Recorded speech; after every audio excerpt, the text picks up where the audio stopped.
October 7, 2024, kakaut ko lang sa trabaho at medyo maulan ng mga oras na yun.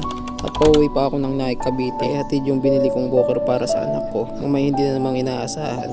Nagbukas ng gate yung may-ari ng aso at nagtatakbo sa kalsada pasalubong sa akin. Di na kinaya dahil palusong andaan, bukod doon madulas pa. Ayun, hello guys, na-aksidente na naman tayo. Balik yung balikat ko mga lods. Grabe, sobrang sakit guys. Utik. Dito ko ngayon sa may-ari ng aso guys.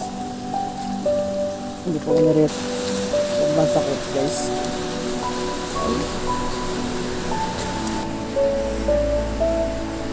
Sobrang sakit, grabe. Bali po yung balikat ko.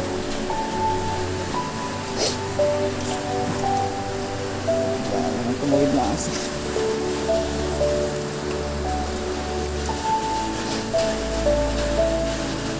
Ah, shit. May nangyari na aso.